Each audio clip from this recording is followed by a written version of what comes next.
Somos incorregibles, insobornables, revolucionarios. Somos más que políticamente incorrectos. Somos la Tribuna Radio, las voces de la disidencia.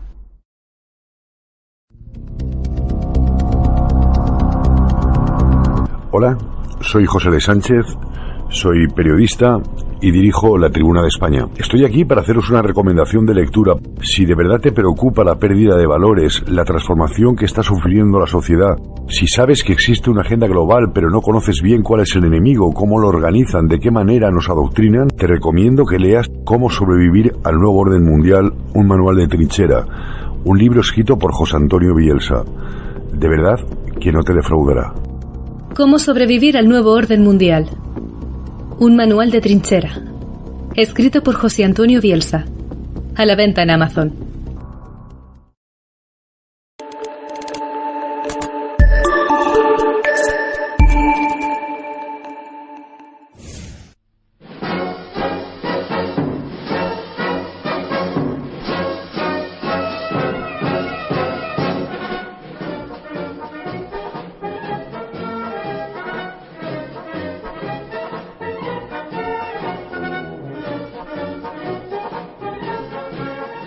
Da comienzo Va a la Rasa, el programa patriótico dominical de la Tribuna Radio.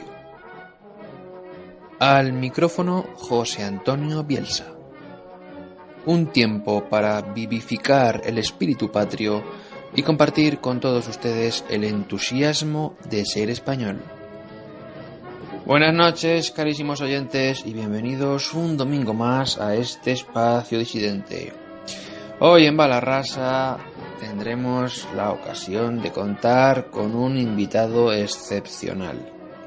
Y así procederemos a entrevistar a Javier Giral Palasi, historiador, poeta, articulista de reputada nombradía, que nos ha entregado algunas de las más vibrantes páginas poéticas. La suya es, en conjunto, una de las producciones más interesantes de la nueva lírica española. Pero don Javier no ha venido tanto aquí a Va a la Rasa para hablarnos de poesía como para indagar y profundizar en una de sus facetas más pronunciadas, la de historiador. Y es que este madrileño, nacido en 1978, es el autor de Contra la manipulación de la izquierda y otras manipulaciones históricas, uno de los libros más vendidos del sello editorial Sierra Norte Digital. Junto a su labor como historiador, Javier Giral Palasi desarrolla asimismo una brillante carrera de articulista, especialmente en El Correo de Madrid. Firma habitual en diferentes medios patriotas y disidentes de la red, ostenta además el privilegio de ser uno de los grandes comunicadores del panorama actual. Contertulio habitual en diversos medios radiofónicos como Radio Ya. Giral Palasi es el historiador, el investigador, el indagador ideal para ofrecernos una estupenda velada nocturna hoy en Va a la Rasa. Esperemos que esta entrevista sea de su agrado. Muchísimas gracias.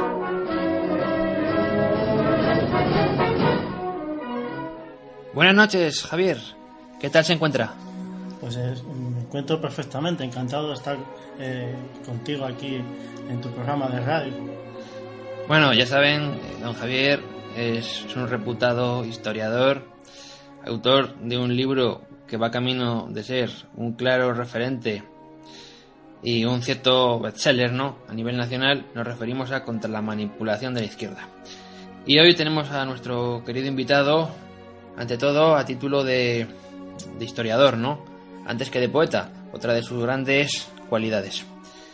Antes de nada, don Javier, nos gustaría preguntarle su opinión sobre aquel luctuoso hecho que tuvo lugar el pasado 24 de octubre, jueves. Nos referimos a la profanación de la tumba del generalísimo Francisco Franco. ¿Cuál es su opinión al respecto? Bueno, mi opinión es que para la izquierda el tema de sacar los restos mortales del generalísimo del Valle de los Caídos es un símbolo del éxito de la propaganda que lleva inoculando a través de sus medios propagandísticos de la Agitprop durante décadas. Es el símbolo de que ellos han terminado la etapa de reescribir la historia y de hacernos creer que los nacionales eran ilegítimos y que dieron un golpe de Estado contra una democracia perfecta. Entonces ellos llevan muchas décadas agitando y haciendo creer una historia de ciencia ficción que se ha inventado la izquierda. Entonces el símbolo es sacar al líder del pueblo que le ganó la guerra al PSOE fundamentalmente como líder de aquella España revolucionaria, es sacarlo para tratar de humillarlo y tratar de quitarle de su tumba, donde está ahí, por cierto, por decisión del rey Juan Carlos I y no por decisión de Franco. Esa fue la primera decisión como jefe de Estado de Juan Carlos, que está firmada y que cualquiera puede ver en internet. O sea, el cuento que nos dicen de que Franco estaba en el Valle de los Caídos porque él se construyó una pirámide para su honor y gloria como un mausoleo es simplemente mentira y es propaganda de la izquierda nada más. O sea, esto es totalmente falso, como todo lo que se dice sobre el Valle de los Caídos es falso. En efecto, así es, don Javier. Nos interesa mucho saber qué piensa usted realmente que va a pasar a continuación en Cuelgamuros. ¿Cree que las macabras maquinaciones del PSOE y de todos los grupúsculos izquierdistas se va a llevar a cabo? ¿O creen que simplemente la profanación de la tumba de Franco va a ser simplemente el punto final, ¿no?, de esta iniciativa tan bárbara y descabellada? Bueno, no puede ser el final porque ellos necesitan a Franco más vivo que nunca. Ellos necesitan el fantasma de Franco vivo y necesitan la caricatura que se han inventado sobre Franco. El Franco que están enseñando no es el real ni aquella España. Entonces lo necesitan como contrapartida, como contrapunto para legitimarse en la actualidad. Ellos utilizan la manipulación histórica para atacar al adversario, que no sea la izquierda, y para legitimarse en la actualidad. Sobre el tema de si va a ser la profanación de Franco el punto y final, no lo va a ser. No lo va a ser porque a ellos también les molesta la cruz. Nos cuentan de que Franco era un nazi, pero realmente lo que el gobierno de Franco era un gobierno que se instauró como un régimen católico, no era un régimen fascista ni era un régimen nazi. Entonces Franco, es lógico que su mayor monumento que se hizo fuera una basílica con la cruz más grande del mundo. Bueno, es tema extremadamente controversial, pero sí, vemos como al igual que figuras, ¿verdad?, tan capitales en el siglo XX como el duce Benito Mussolini o el Führer Adolfo Hitler han sido pues trituradas y sometidas pues a una lectura absolutamente maniquea y casi diríamos incomprensible. Con Franco se quiere hacer lo mismo, ¿no? De modo que su figura sobredimensionada en un aspecto negativo pues se torna paródica e incomprensible, ¿no? Estamos hablando de esto, ¿verdad? Sí, bueno, yo el tema del fascismo lo explico perfectamente en mi libro. Lo entiendo como lo decía Ernesto Jiménez Caballero y como lo decía el propio Mussolini, son tipos de socialismo nacional. Entonces, claro, lógicamente, a diferencia del socialismo internacionalista, que sería el de la izquierda, el socialismo nacional tiene sus peculiaridades en cada país. Entonces, no es lo mismo lo que sucedió en España con lo que sucedió en Italia y con lo que sucedió en Alemania. El nacionalsocialismo de Hitler es muy diferente al de Mussolini o al de Franco. Franco, para empezar, no es propiamente un fascista como se nos dice ahora. Él era un militar, había llegado a general por honores de guerra en África, era un africanista y él no era un político, él no había formado un partido político a diferencia de Mussolini o de Hitler, no venía tampoco de la izquierda a diferencia de Mussolini. O sea, entonces hay una gran diferencia. La diferencia también fundamental con estos personajes que has citado es que tanto Mussolini como Hitler perdieron la guerra y dejaron sus países hechos escombros. Y en cambio Franco ganó la guerra y ganó la paz. O sea, la España que se encuentra Franco en los años 40 y la que deja en 1975 no tiene nada que ver. Es una España de clases medias, es una España rica y próspera con pleno empleo. Un exégeta y teólogo argentino ha definido el régimen del generalísimo Franco como el aplazamiento temporal de la victoria del anticristo. En efecto, el franquismo se caracterizó ante todo por un canon católico nacional, ¿no? O más que nacional católico, ¿no? Habría que hablar de un canon católico nacional. Uh-huh. Y esto ante todo pues tiene su significación más precisa en la cruz, ¿no? En ese signo de contradicción que es la cruz. Sabemos hoy en día que la cruz, pues en una nación realmente apóstata como España, resulta pues algo bastante denostado. ¿Cree usted realmente que esa cruz llegará a ser dinamitada, llegará a ser volada, tal y como el nuevo soviet, ¿verdad?, de esa izquierda más radicalizada pretende? ¿Cree que la cruz será dinamitada? Es una pregunta que le hago. Pues sí, evidentemente, de momento quieren hacer Valle de los Caídos un parque temático en recuerdo de lo que ellos llaman las víctimas del franquismo, que muchos presos políticos que nos dicen, cuando tú ves el historial delictivo de por qué eran presos, lo eran porque eran asesinos y chequistas y torturadores de niños, mujeres, de gente inocente. Se habla mucho de monjas y curas asesinados por el bando del Frente Popular, pero por cada cura y por cada monja podía haber 50 personas en cada pueblo asesinadas por el Frente Popular simplemente por ser católicos o ser gente conservadora, o muchas veces sin tener mucho sentido, por envidias, porque eran terratenientes, por lo que fuera. O sea, lo más perturbador así y todo, usted antes ha nombrado ese término tan esclarecedor que llamamos agitprop. El agitprop es, por así decir, la agitación y propaganda que estos espíritus endemoniados rojos pretenden pues inocular a las mentes. ¿Cree usted que la reacción patriota debería utilizar esos mismos mecanismos dialécticos para intentar hacer lo contrario? Es decir, rehabilitar los valores menoscabados de la patria. Pues exactamente, esa es la clave, es el tema fundamental. Yo insisto mucho en este asunto. El tema de quién controla los medios, los planes de estudio, las editoriales, es fundamental para la izquierda, y la derecha parece no haberse enterado. Por ejemplo, ahora mismo en España han dejado las televisiones en manos de la izquierda. Las principales cadenas de televisión están en manos de la izquierda. Entonces, el tema de dar la batalla de las ideas es básico y fundamental. Y la izquierda lo sabe porque es lo que primero hace. Cuando llegó Zapatero, se dio paso a la sexta y a la 4. Y ellos, claro, cuando uno como historiador revisa los éxitos de la izquierda, pues es un fracaso continuo. Vamos a ver, la izquierda viene del marxismo, y el marxismo es el mayor genocidio de la historia, con más de 100 millones de asesinados. Es un fracaso económico. Cualquiera que tenga un poco de edad recordará cuando había dos Alemanias: la Alemania socialista, el socialismo real, y la Alemania capitalista. Y los que querían huir del socialismo eran los de la Alemania comunista. No al contrario, nadie quería huir del capitalismo al socialismo. Cuando lo vemos también con los cubanos, o lo vemos incluso con los sudamericanos. Los sudamericanos, cuando quieren emigrar, no se dirigen a Venezuela, al paraíso socialista, ni a Cuba. Quieren ir a Estados Unidos, al Estados Unidos de Trump, al Estados Unidos del capitalismo. Entonces, la izquierda es un fracaso, primero, económico, social y político. Y si se mantiene en el candelero, y si sigue dominando y si sigue ganando elecciones, es gracias a que tiene un aparato propagandístico enorme, muy poderoso, que a la gente le hace creer las cosas más inverosímiles, y eso solamente se consigue a través de la agitprop, a través de la agitación y la propaganda.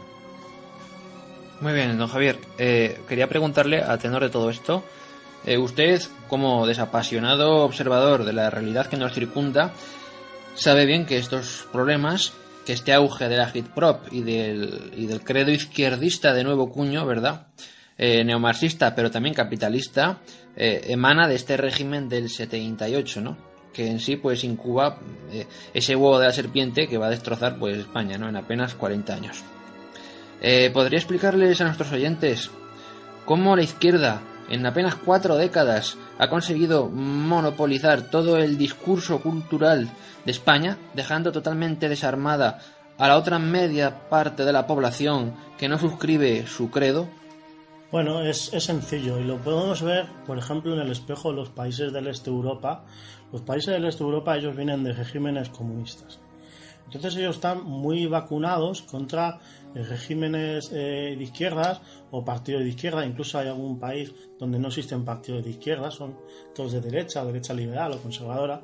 Y en España la izquierda utiliza lo contrario. Aquí, claro, aquí hubo una dictadura blanda que fue la de Franco. Yo no soy de los que niegue que era una dictadura, aunque Franco hacía muy poco uso de sus poderes absolutos. Él estaba muy bien asesorado y los ministros que tenía eran de un nivel que hoy estarían años luz de los actuales. Pero el tema no es que Franco fuera una dictadura, el tema es que el franquismo fue una reacción popular a la dictadura que quería instalar la izquierda, que era la dictadura de Corea del Norte y de la Unión Soviética. Lo que hubiera supuesto el asesinato entre un 5 y un 10% de la población, la instalación de un régimen totalitario muchísimo peor que lo que nos venden ahora como una dictadura terrible, que era el franquismo, que para ser tan terrible tenía muchísimo menos efectivos de policía y guardia civil los actuales, una población reclusa del 10% de la que hay ahora, unos presos políticos que cuando se hace la primera amnistía al 76 salen 300, que eran miembros del Partido Comunista, que estaban algunos meses o algún año en la cárcel por agitaciones, no por... Entonces, la cuestión, el franquismo es una dictadura autoritaria, no totalitaria como las de izquierda, pero eso es el resultado de la reacción popular contra la dictadura genocida que quería instalar la izquierda en los años 30. Y si alguien lo duda, es tan fácil como leer las portadas del periódico El Socialista, del PSOE, de los años 30, y descubrir el continuo llamamiento a la guerra civil, a la revolución y a instaurar en España la dictadura del proletariado, que es la dictadura comunista. En efecto, se habla también, cuando se habla del régimen de Franco, se habla de la dicta blanda. Y la dicta blanda, claro, no es la dictadura. Bueno, Franco, ante todo, consiguió, utilizando la doctrina de Falange, el pensamiento de José Antonio Primo, establecer unos principios de la justicia social que fueron pues muy bien canalizados a través pues de una obra de protección social sin parangón con la España de su tiempo. Después de 40 años muerto el caudillo, podemos decir que España está viviendo de los saldos, de los restos de aquella época de esplendor. Cada vez vemos como la clase media española está más mermada. Tenemos ya pues regímenes de precariedad absoluta, pluriempleo, gente que tiene que trabajar incluso los sábados y los domingos para llevar una vida miserable. En fin, esta situación parece irreversible, ¿no? ¿Cómo se explica este fenómeno? ¿Usted podría, en virtud de sus conocimientos, dar una visión genérica, global de esto? Sí, puedo dar algunas pinceladas. Bueno, como antes he comentado, por ejemplo, la Falange sería algo parecido al fascismo italiano. Y el fascismo italiano, adaptado a la situación española, muy católico, con sus peculiaridades, es muy católico, cosa que no era tanto Mussolini, pues al ser un socialismo nacional, ellos no dirían lo de Falange socialismo nacional, ellos dirían nacional sindicalista, que es algo similar. Entonces, claro, el régimen de Franco tiene mucha influencia el tema de la Falange. Luego después los falangistas que no han vivido la época de Franco han recordado muchas veces el tema de la revolución pendiente, pero realmente la Falange nunca ha tenido mayor influencia que en los tiempos de Franco. Entonces, el franquismo no era una ideología única, o sea, era un conglomerado de partidos y de familias. Estaban desde los carlistas a los monárquicos, a la gente de Falange, los conservadores, algún liberal por ahí ya arrepentido de la experiencia republicana también, como Ortega y Gasset, por ejemplo, que volvió a la España de Franco. Entonces, al ser un conglomerado, pues tomaba de aquí y de allá. Y la Falange tuvo mucha influencia en el tema nacional de protección de los trabajadores. Desde que acaba la guerra civil al 58 o 59 se aplican muchas políticas de falange en defensa de los trabajadores. Es cierto que los gobiernos que han venido en democracia, como el Partido Socialista, el PP, pues se han dedicado a liberalizar, digamos, de alguna manera. Por ejemplo, con la España de Franco, por año despedido se pagaban 40 días y ahora están en 20, 25, 18, o sea, todo eso se ha ido reduciendo, se ha ido perdiendo derechos laborales. Antes, si un empresario te despedía, desde luego te llevaban a magistratura y era un juez, ponía más interés en defender a un trabajador en tiempos de Franco que ahora, eso sin duda.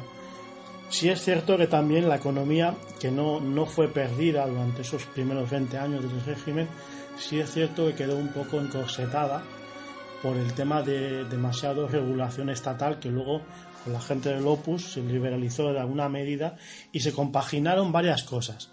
Se compaginó en el último periodo del 59 al 75, existe el mayor crecimiento económico de la historia de España, que eso no se cuenta ahora, una media de crecimiento del PIB del 7,7%, un pleno empleo entre el 2 y el 3% de paro. Se compagina la regularización laboral de la falange con cierta liberalización de los del Opus, a la que llegan a España inversiones extranjeras, a la que se compagina también con una cultura, es algo muy importante, con una cultura del trabajo. La gente de los años 50, 60, 70 tenía una cultura de ahorro y de trabajo. Y eso lo que produce es que, claro, en 1975 España se ha convertido en la 8ª potencia industrial económica del mundo y ahora, para que se hagan una idea, está en la número 14. Resulta significativo y yo diría que inquietante saber que conforme pasan los años, el fondo historiográfico sobre ese periodo luctuoso que llamamos transición, pues nos va dando datos cada día más sorprendentes de la traición que perpetró el régimen del 78 contra España. Bueno, no sé si usted está al tanto también, pero se sabe muy bien que el señor Henry Kissinger, ¿verdad?, vino a España unos días antes del fatídico asesinato de Carrero Blanco. ¿Qué podría decirnos al respecto de este atentado que a todas luces parece de falsa bandera? Pues es muy sospechoso. No se sabe con certeza, pero sí hay bastantes indicios que apuntan en la dirección. Es cierto que Carrero Blanco se reunió un día antes con Kissinger y lo que le dijo a su mujer cuando acabó aquella reunión es que se había sentido amenazado por Kissinger. Es cierto que el comando ETA fue quien perpetró el asesinato, pero los que lo llevaron a cabo luego escribieron y explicaron de que habían recibido una notificación de una persona extranjera indicando que todos los días Carrero Blanco, que era presidente del gobierno en aquel entonces, todos los días iba a misa a la misma hora y que viajaba en un coche que no era blindado y con apenas seguridad, creo que era un chofer y 2 policías. Luego, el tema, cuando ellos excavan la pequeño túnel que hacen en la calle Claudio Coelho, pues está muy cerca de la embajada norteamericana, que en aquel entonces ya tenía sensores para detectar si se producía algún fenómeno extraño de excavaciones Entonces, hay muchos indicios que indican a que, si bien el asesinato lo cometió ETA, detrás de ETA podía estar Kissinger y la CIA, porque creían que Carrero Blanco podía ser un obstáculo para el plan diseñado que tenía Estados Unidos para España, que era una democracia entre democristianos y socialdemócratas. Y eso desde luego era un error, porque Carrero Blanco, que había sido valedor de Juan Carlos y su instructor, era una persona mayor, y yo pienso, al igual que Pío Moa, por ejemplo, que él no se hubiera opuesto decisivamente al cambio que se avecinaba en España. O sea que ese asesinato fue totalmente innecesario. Hay otros autores que apuntan también a la posibilidad de que se estaba preparando la bomba nuclear, etcétera, etcétera, pero yo me quedo mejor con la primera explicación. Se puede decir de este modo que ha habido una mano oscura con unos intereses globalistas detrás del destino de España durante la transición. Esto, pues bueno, nos induce a pensar que ya la hoja de ruta de España en el nuevo orden mundial tiene lugar con el régimen del 78. ¿Esto es así o cree que...? Sí. Sí. Sí, es así, yo lo creo. Vamos a ver, el cambio de la transición que se produce desde el régimen y por franquistas no se diseña a la muerte de Franco ni se hace después. Es algo que ya está preparado años antes. Más bien el punto de partida sería 1969, que es cuando Franco elige a Juan Carlos sucesor a título de rey. Desde entonces ya todo el mundo se empieza a posicionar para lo que va a venir después, incluida la Iglesia Católica, que empieza a traicionar de alguna manera al régimen católico que le había dado todo tipo de privilegios y le había salvado del exterminio durante la Guerra Civil. Entonces, los Estados Unidos está detrás. Los Estados Unidos, ellos diseñan, ellos entienden que quieren a España en la OTAN y entienden que España tiene que integrarse con la Europa occidental contra el comunismo como una democracia liberal. Estados Unidos, claro, es un país anglosajón y protestante y tenía una visión un poco equivocada de España, en el sentido de que ellos diseñaron una democracia entre democristianos y socialdemócratas, pero yo siempre digo que en España no existían socialdemócratas, existía el Partido Socialista, que es la diferencia entre socialistas y socialdemócratas, es que los socialistas creen en la revolución y vienen del marxismo, cuando los socialdemócratas ya muy temprano en el siglo XIX ellos habían apostado por la reforma y no por la revolución. Entonces existen socialdemocracias en los países del norte de Europa como Alemania, entonces en España al PSOE se le quiso reconvertir como un partido socialdemócrata. Mire, hay indicios de que esto evidentemente estaba diseñado antes. Por ejemplo, Felipe González en el 74 va al Congreso de Suresnes y cuando vuelve le detiene la policía española por haber asistido al Congreso Socialista, pero la orden es de soltarlo inmediatamente, porque necesitan a Felipe González cuando muera Franco, que no saben cuándo va a ser, para ese cambio que se avecina. Bueno, el imperialismo yanqui sabemos que está detrás de todos los atropellos contra la hispanidad, pero me gustaría hablar, usted lo ha sacado ahora a colación, el papel que desempeña la Iglesia. La Iglesia Católica, por supuesto, posterior a ese Concilio Vaticano II, a ese conciliábulo o concilio pastoral, donde, por así decir, los elementos masónicos y modernistas pues van a infiltrar la doctrina católica, ¿no? Creando pues algo absolutamente irreconocible con respecto a la tradición. La Iglesia Católica siempre tuvo en Franco pues a un gran aliado, y sin embargo esa misma Iglesia Católica mutada tras la muerte de Pío XII empieza pues a ver a Franco con unos ojos bastante siniestros, y vamos a tener aquí figuras típicas, ¿verdad?, como el cardenal Tarancón y esta nueva obispalla progre que ella misma va a encargarse de descalificar el franquismo. ¿Cómo usted analizaría este fenómeno larvado, lento, pero inexorable de alejamiento de la Iglesia Católica de quien tanto hizo por ella, el general Franco? Pues me parece una posición de bajeza, en el sentido de que ellos, claro que le agradecían a Franco los méritos, pero los años pasan y ellos temen el futuro. Y en aquella época, en los años 60 y 70, había continuamente revoluciones en todo el mundo. Entonces, ellos, ante el cambio que se avecina, la Iglesia también se posiciona en el sentido de querer congraciarse con la oposición que la había perseguido y asesinado durante la Guerra Civil, hasta tal punto de que muchas veces la gente del Partido Comunista, que fueron los únicos que hicieron cierta oposición al franquismo, siendo muy pocos, apenas 2.000 militantes activos en toda España, pues muchas veces se reunían en iglesias para hablar de sus temas del Partido Comunista. Entonces ellos se empiezan a posicionar. Con el Concilio Vaticano ya se produce un cambio importante y claro, eso afecta al régimen de Franco en el sentido de que se había declarado como un régimen católico, y al hacer una separación ya entre Estado e Iglesia con el concilio, pues claro, al no ser un régimen fascista sino un régimen católico, de alguna manera se le vacía un poco de contenido ideológico al franquismo. Es un problema que existe con el Concilio Vaticano. Y la Iglesia emprende un camino hasta llegar al Papa actual de querer congraciarse con su enemigo, que es en este momento claramente el marxismo cultural.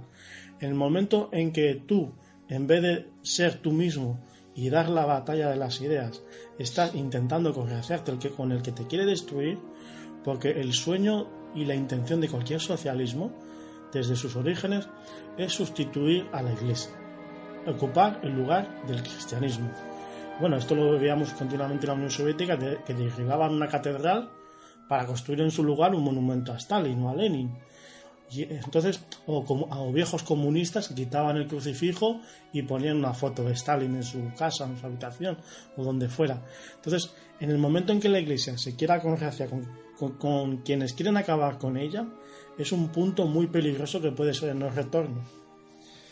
Sabemos, a través de los últimos testimonios de los más autorizados historiadores, que la Iglesia, de los últimos años del siglo XIX, pues se desvió como un master plan, se desarrolló a sus espaldas para infiltrarla, y una vez infiltrada, es decir, una vez sus estructuras internas fueron fagocitadas, demolerla de dentro.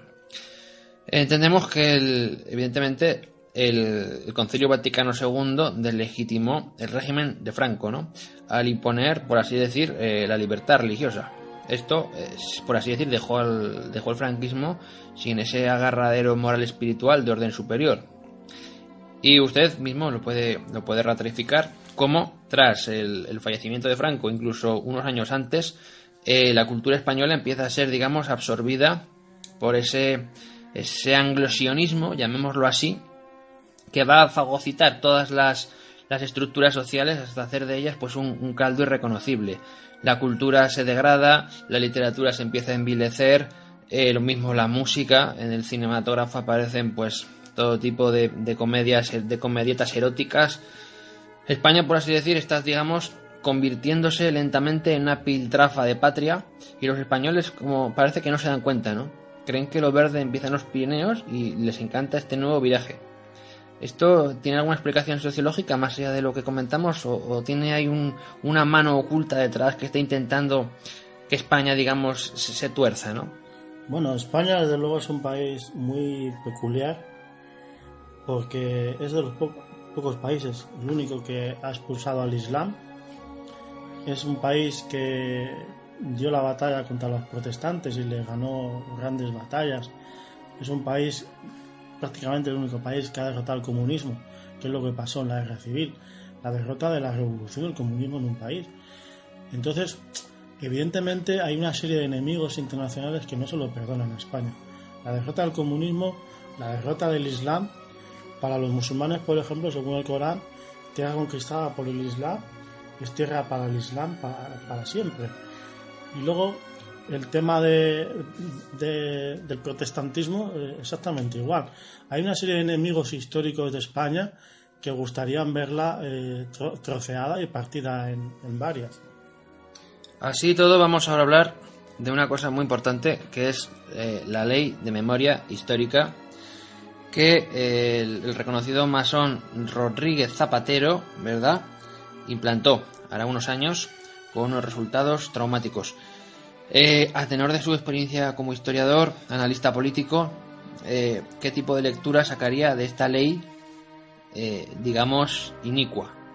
Bueno, hay gente que dice, no lo digo por ti, José Antonio, pero hay gente que dice que todo empezó con Zapatero. Realmente es un proceso que arranca mucho antes. Incluso en vida de Franco, cualquiera que haya vivido aquella época sabe que en las universidades no había ninguna dificultad para leer y comprar libros sobre el comunismo, y para leer a los que habían perdido la guerra y autores de izquierda muy reconocidos del extranjero.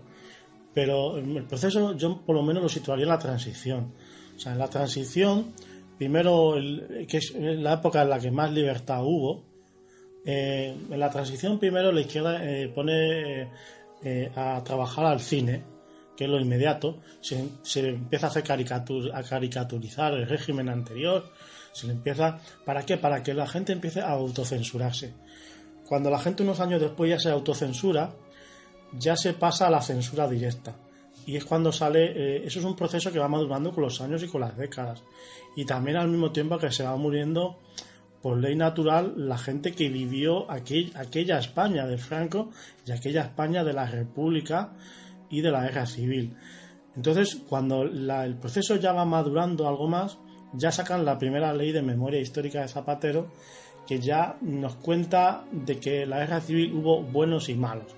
Por ejemplo, nos dicen que el gobierno de 1936 del Frente Popular, que se llamaba así esa coalición por la iniciativa que tenía la Internacional Comunista de Stalin, también existía otro Frente Popular en Francia, pues se llamaba así, aglutinaba al Partido Socialista, que entonces era un partido marxista bolchevizado, en competencia con el Partido Comunista, que eran estalinistas.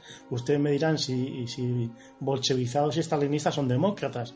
A eso se le sumaba a los anarquistas terroristas, se le sumaba los republicanos, que habían intentado golpes de Estado como hazaña cuando perdían las elecciones, se les sumaba a los racistas del PNV y de Cataluña. Si alguien duda que sean racistas, pues que busque en internet los textos de Sabina Arana y verá que el español pues vale menos que un animal, o sea, es así. Entonces nos dicen ahora que esa gente era demócrata, cuando ninguno creía en la democracia, hasta tal punto que ya empezada la guerra civil, usted lo sabe, Stalin manda una carta a Largo Caballero que le pide que mantenga la apariencia de que existe una democracia en España, y Stalin lo pide simplemente porque quiere llevarse bien con Francia e Inglaterra ante una posible guerra con la Alemania nacionalsocialista, ¿no? Entonces, Largo Caballero le contesta a Stalin por carta, que cualquiera lo puede leer, que entre sus correligionarios no existe ningún partidario de la democracia. O sea, esa es la verdad. Luego se apoyan también de que aquella Frente Popular ganó las elecciones.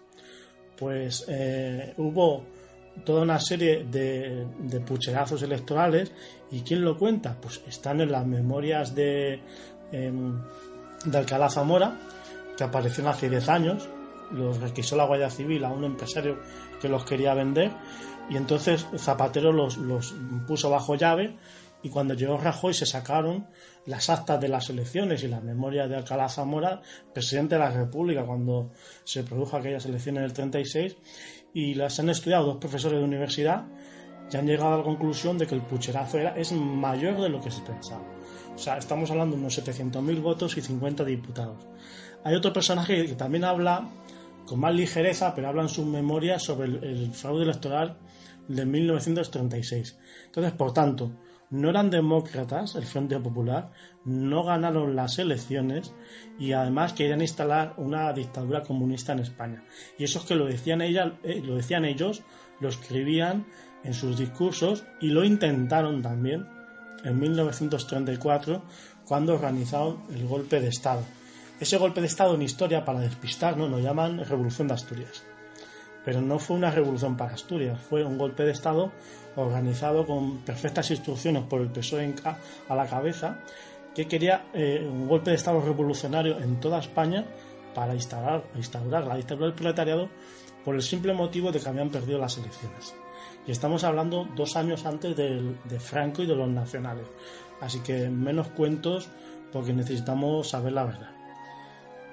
Bueno, Rodríguez Zapatero, aparte de ser pues un presidente nefasto que llevó a España pues a una situación absolutamente esperpéntica, tuvo prolongación y continuidad con Mariano Rajoy Brey, reputado registrador de la propiedad.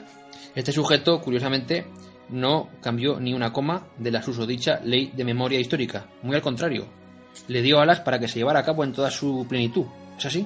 Exactamente, es así. Fue la mayor traición a su votante de los últimos años. Hay que tener en cuenta que Rajoy recibe una mayoría absolutísima, tanto en el Parlamento como en los ayuntamientos, en las autonomías, entre el año 2011-2012. O sea, fue un tremendo. Y eso es fruto de la cobardía y también de la falta de dar la batalla a las ideas.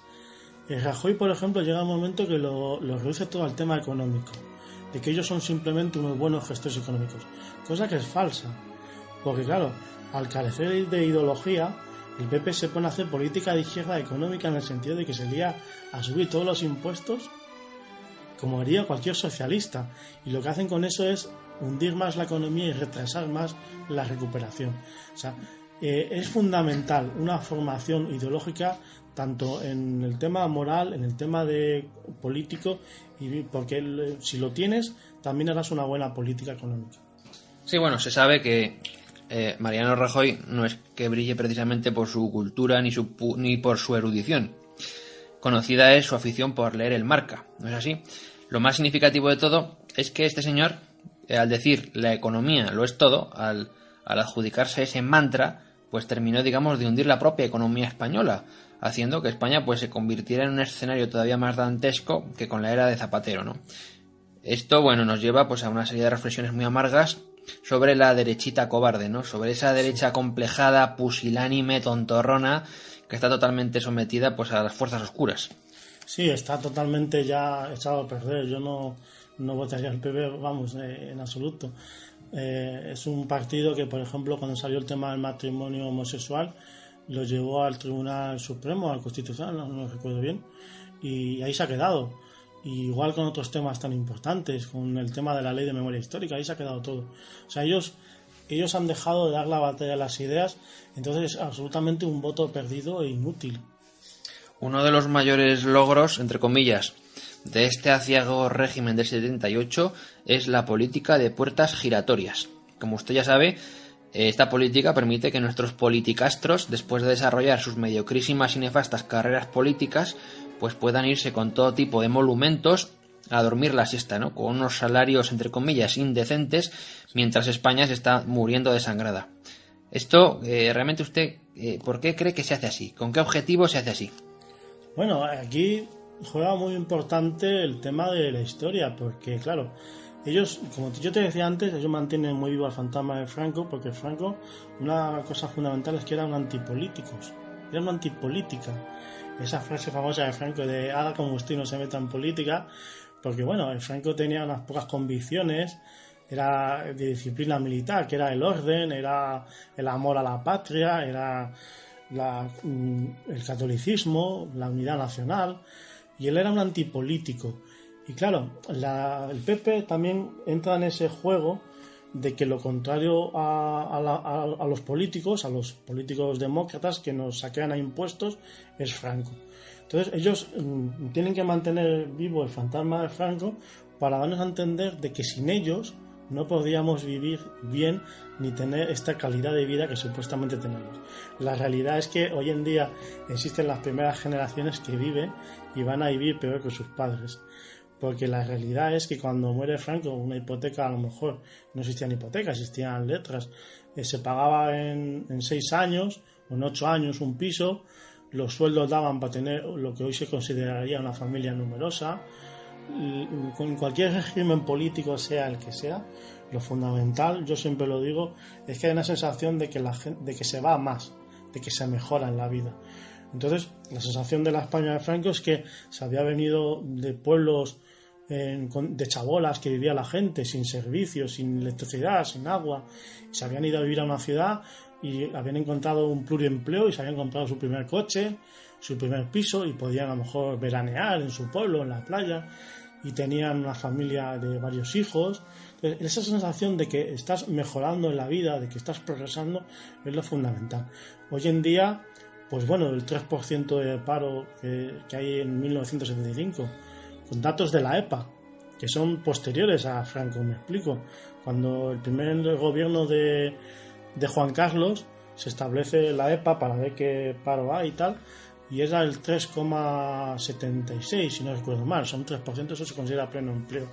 Y en la España que ha venido posterior, bueno, en 1981 ya había el primer millón de parados.